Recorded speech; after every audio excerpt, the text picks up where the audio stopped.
Hai, salam sejahtera dan selamat pagi murid-murid. Hari ini kita akan belajar subjek Bahasa Melayu tahun 3, unit 22, Anis yang Prihatin.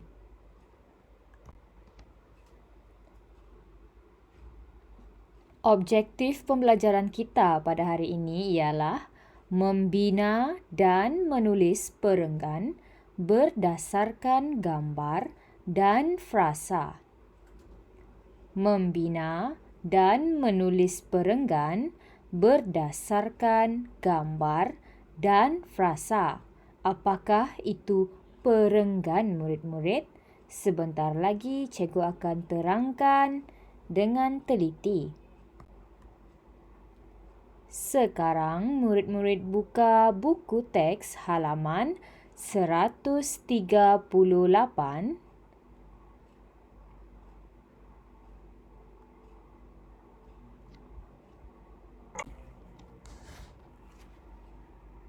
Murid-murid, mari bina perenggan bersama-sama dengan cikgu. Apakah itu perenggan murid? Apa itu perenggan murid-murid?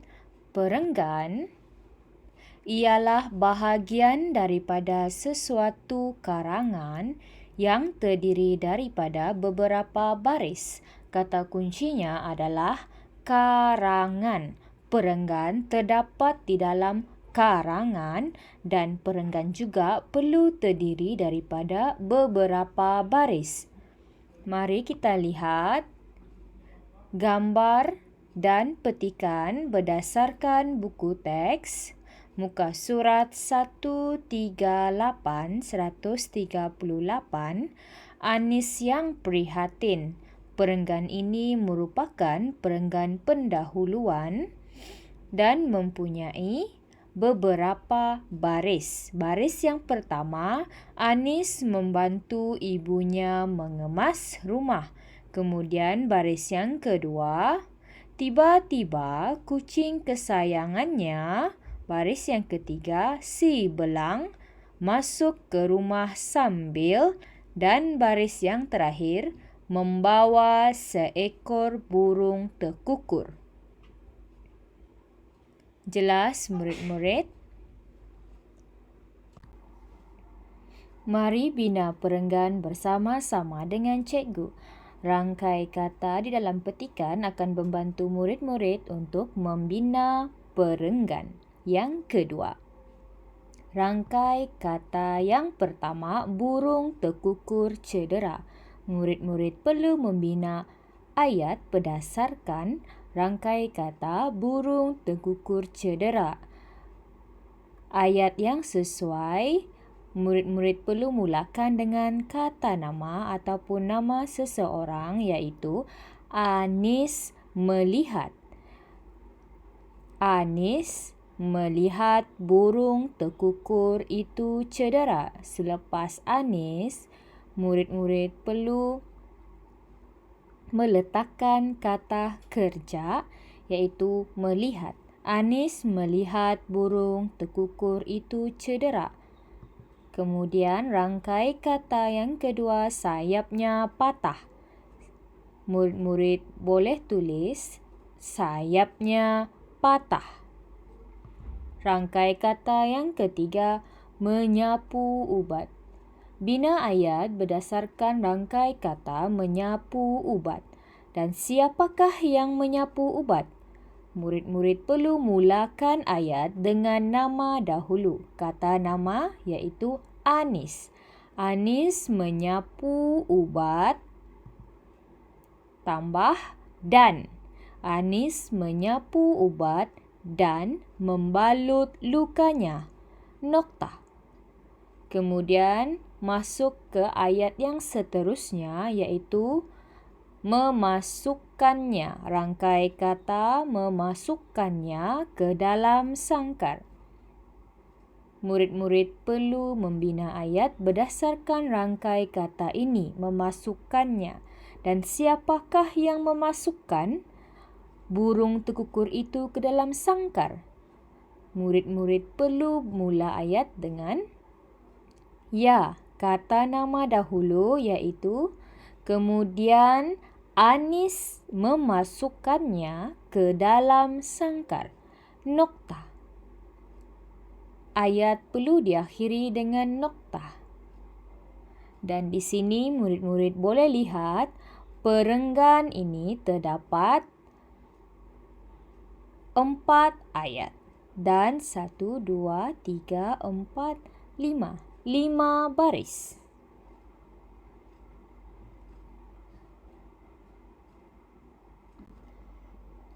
Kita teruskan dengan perenggan yang ketiga. Dan berdasarkan buku teks, gambar dan rangkai kata yang telah diberi, mari kita lihat. Yang pertama ialah menjaga dengan baik. Dan siapakah yang menjaga dengan baik? Murid-murid perlu mulakan ayat ataupun perenggan dengan kata nama atau frasa nama. Contohnya Anis. Anis kemudian disambung dengan kata kerja ataupun perbuatan.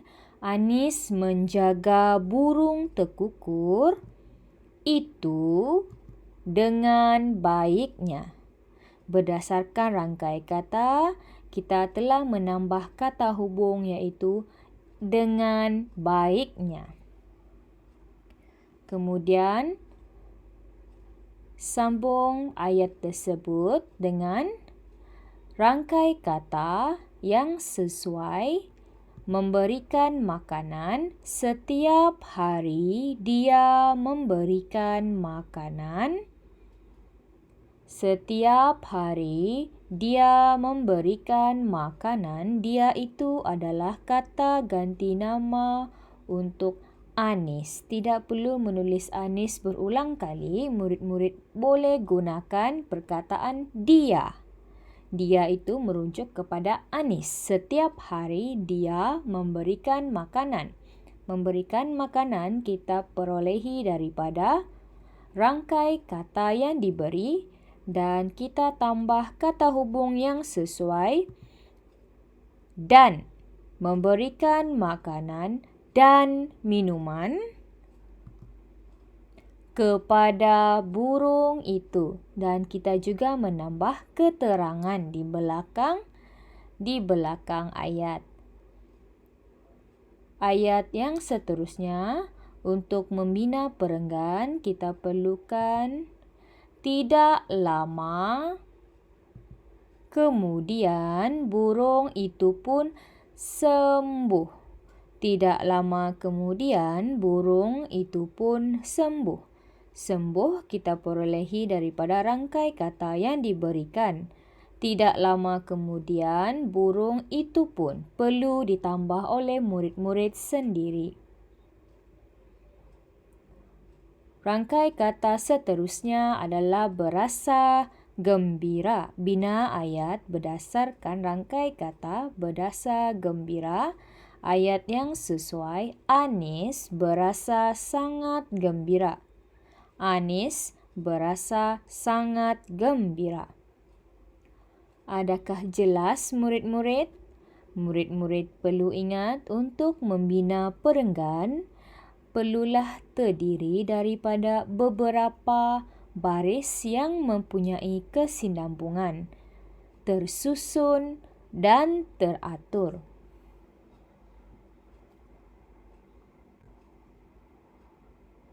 Perenggan yang terakhir, murid-murid perlu baca sahaja. Puan Hani dan Anis membawa burung tekukur itu ke taman burung. Mereka menyerahkan burung itu kepada penjaga taman. Burung tekukur itu dilepaskan di sana.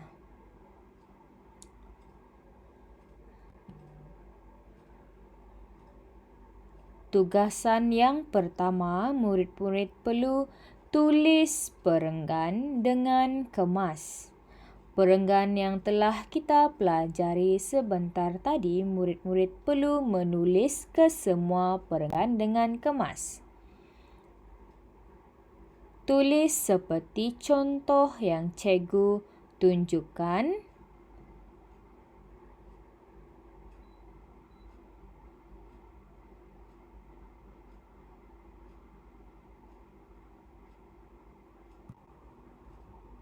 Tugasan yang kedua, buka buku aktiviti jilid 2 muka surat 65.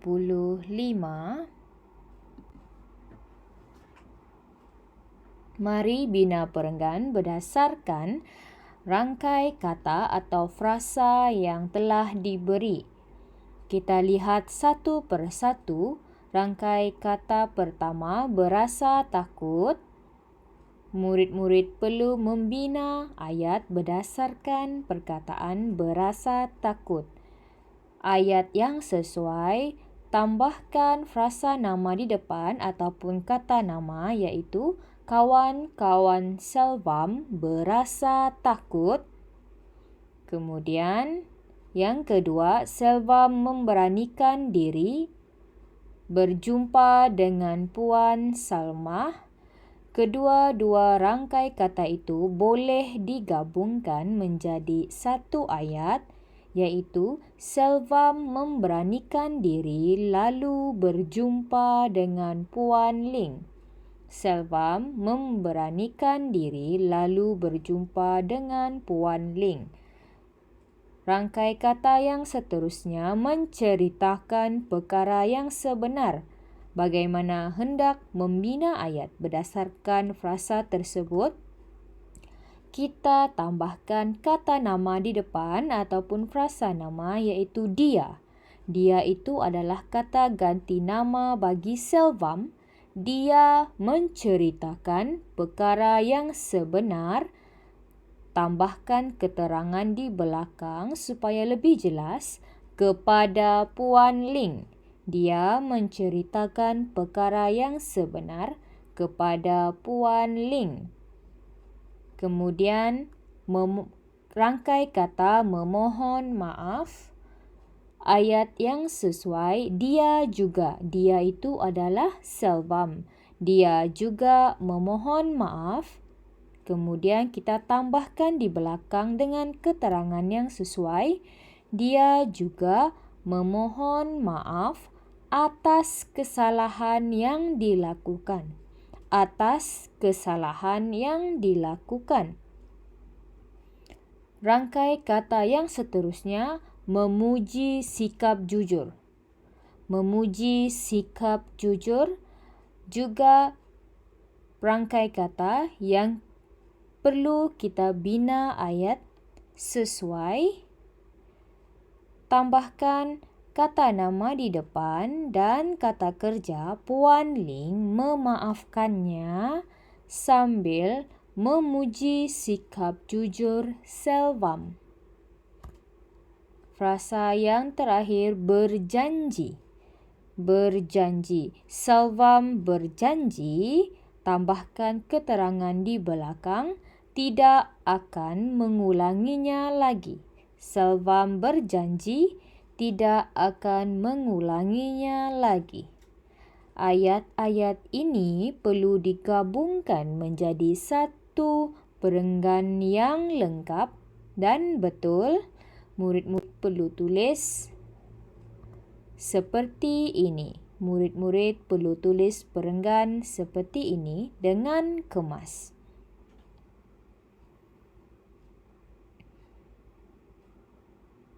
Sampai di sini sahaja pengajaran cikgu pada hari ini. Terima kasih kerana memberikan tumpuan dan selamat belajar.